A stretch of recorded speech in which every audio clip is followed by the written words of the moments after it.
것은 실패로 끝나고 또 1년 반 후인 1962년 10월에는 그 유명한 후르시초프 소련 공산당 서기장과 존 F 케네디 미국 대통령 간의 수십 통의 편지 교환을 통해서 핵무기 사용을 결국은 하지 않게 된 아마겟돈, 인류의 종말을 막았던 핵전쟁 위기 직전까지 갔었던, 그게 바로 소련이 쿠바에다가 핵미사일 기지를 건설하는 거였는데요.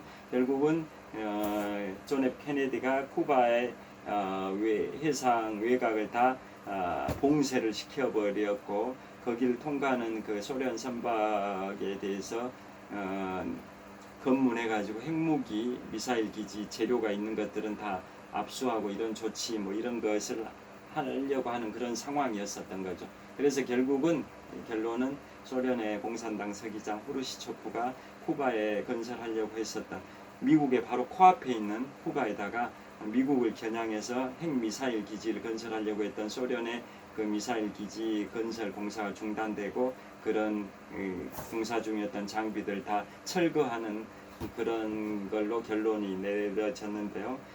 1961년 4월에 피그스만 공격은 존 F 케네디의 망신이 돼버리는 실패로 끝나는 거였지만, 1년 반 후였던 1962년 10월 20일에 그 핵전쟁 위기까지 갔던 소련의 쿠바 미사일 기지 건설은 결국은 소련이 백기투항을 했기 때문에 존 F 케네디가 승리했던 그러한 역사로 남아 있습니다. 그런데 이듬해인 1963년 11월 22일에 존 F 케네디 대통령은 텍사스주 댈러스에서 암살이 되고 테쿰스 저주의 7번째 희생자가 되는 겁니다.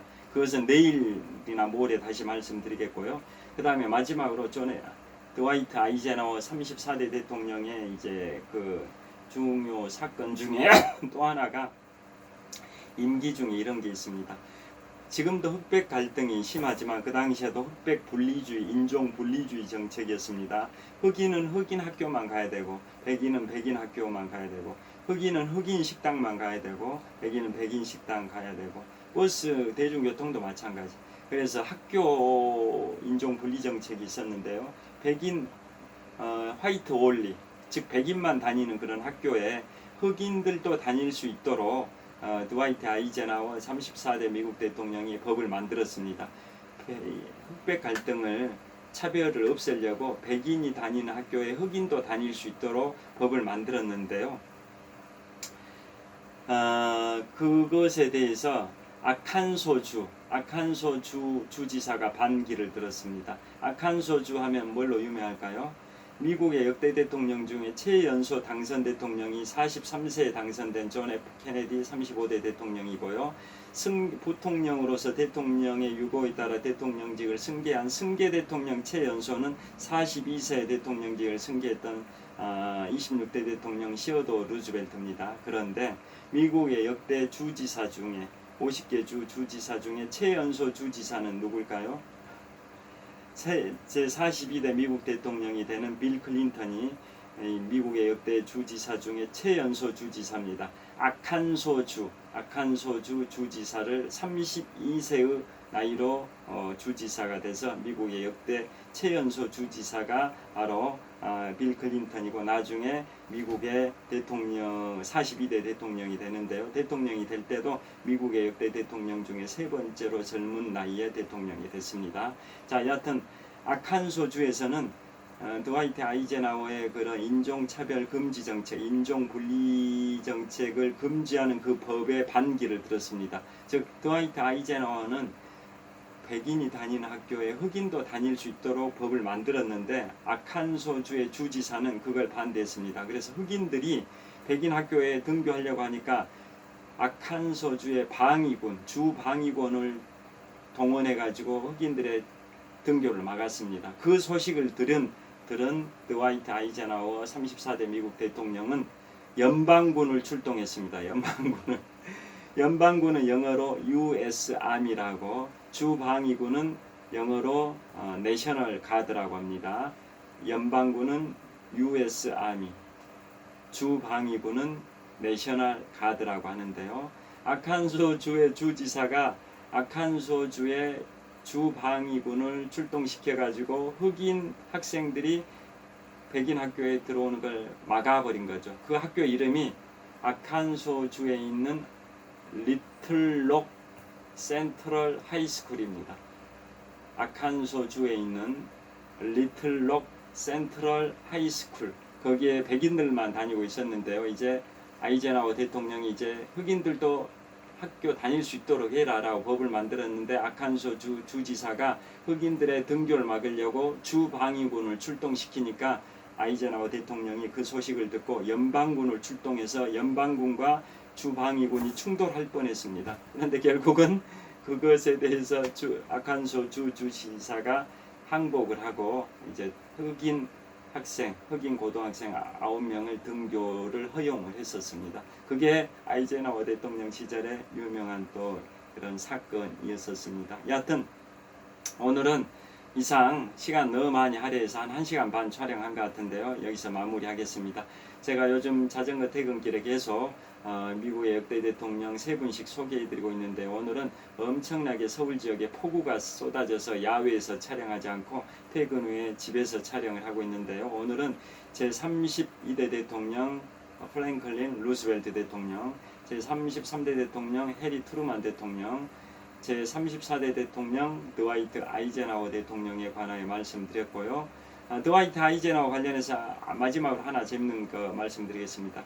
대통령 별장, 미국 대통령 별장을 캠프 데이비드라고 합니다. 캠프 데이비드. 왜 데이비드라고 할까요? 드와이트 아이젠하워 대통령의 풀네임 이름이 드와이트 데이비드 아이젠하워입니다. 드와이트 D 아이젠하워라 하기도 하고 드와이트 데이비드 아이젠하워라고 하기도 하는데요. 가운데 데이비드가 들어있죠. 그래서 약칭해서 D를 해서 드와이트 D 아이젠하워라고 하기도 합니다. 드와이트 아이젠하워는 독일 계열입니다. 아이젠하워가 독일식 이름이지 않습니까? 독일 계열 이민족의 이민 온 사람의 후손이 드와이트 아이젠하워 대통령입니다. 자, 그래서 손자 이름, 드와이트 아이젠하워 대통령의 손자 이름도 데이비드입니다. 그래서 아이젠하워 대통령이 손자 데이비드를 너무나도 예뻐했습니다. 그래서 대통령 별장 이름을 데이비드라고 칭했습니다. 그래서 지금도 미국 대통령 별장 이름이 캠프 데이비드입니다. 자, 그래서 오늘은 역대 대통령 3분 소개해드렸는데요. 32대 대통령, 33대 대통령 민주당으로 대통령을 총 20년 동안 했고, 34대 대통령 공화당의 대통령이 이제 8년 동안 했었습니다. 자, 그래서 한마디로 이제 정리를 하면 32대 대통령 프랭클린 루즈벨트는 미국 헌정사상 전무후무하게 대통령을 4번 했고요. 뉴딜 정책으로 민주당이 20년 집권의 기반을 닦은 분이고요. 미국 세계 경제 대공황과 제2차 세계대전을 승리로 이끌었던 분이고요. 그 다음에 해리 트루만 대통령 6.25 한국전쟁 당시에 미국 대통령으로 한국전쟁의 승리를 가져왔던 대통령이고요. 그 다음에 미국의 수정헌법 22조를 제정해가지고 미국의 대통령 3선 금지를 제도화시킨 분이고요. 그 다음에 34대 대통령 드와이트 아이젠하워는 미국의 역대 대통령 중에 사관학교 출신이 3분인데 그 중에 한 분이고 2차 세계대전 유럽전선의 최고 사령관으로 노르망디 상륙작전을 승리로 이끌었던 분이고요. 그 다음에 아이비리그 미 북동부 지역의 명문 8개 사립대학 8개 중에 하나인 미국 뉴욕 맨해튼에 있는 컬럼비아 대학의 총장도 몇 년 했고, 나토 북대서양조약기구 초대 최고 사령관을 하기도 했고, 미국의 대통령을 8년 동안 하면서 임기 초기에 바로 한국전쟁 휴전을 이끌었던 미국의 대통령이기도 하고요. 그 다음에 이제 1969년에 이 드와이트 아이젠하워 제34대 미국 대통령이 사망하니까 그 당시에 프랑스의 샤를 드골 대통령이 미국까지 와서 조문을 했습니다. 아이젠하워와 샤를 드골 대통령은 어떤 관계가 있을까요? 2차 세계대전 당시에 프랑스를 구원했던 연합군의 총사령관, 노르망디 상륙작전을 승리로 이끌었던 드와이트 아이젠하워 유럽연합군 총사령관 시절에 샤를 드골은 프랑스 파리가 독일에 4년 3개월 동안 독일이 프랑스 파리를 점령하고 있었지 않습니까? 그런데 노르망디 상륙작전에서 성공했기 때문에 프랑스 파리를 4년 3개월 만에 수복을 했는데요. 그 당시에 점령하에 있던 프랑스 파리는 레지스탕스들이 활동을 하고 있었고, 그걸 주도했던 분이 바로 샤를 드골이고, 나중에 2차 세계대전 후에는 프랑스의 대통령까지 했고, 69년 당시에는 이제 프랑스의 대통령이기도 했고, 그래서 그분을 기리기 위해서 프랑스 파리에는 샤를 드골 국제공항도 있습니다. 여하튼 그래서 2차 세계대전의 승리의 주역인 드와이트 아이젠하워와 그 당시에 좌우 프랑스 레지스탕스를 이끌었던 샤를 드골은 밀접한 관계가 있다 보니까 같은 편이었던 거죠. 그래서 1969년에 제34대 미국 대통령 드와이트 아이젠하워가 서거했을 때 샤를 드골 당시 프랑스 대통령이 미국에 직접 와서 경의를 표하면서 이렇게 조문을 했었습니다. 여하튼 오늘은 미국의 역대 대통령 세 분에 관하여 말씀드렸습니다. 32대 대통령 프랭클린 루즈벨트, 33대 대통령 해리 트루먼, 34대 대통령 드와이트 아이젠하워. 자, 내일부터는 제35대 대통령 존 F 케네디에 관하여 말씀드리겠습니다. 장시간 시청해 주셔서 감사합니다.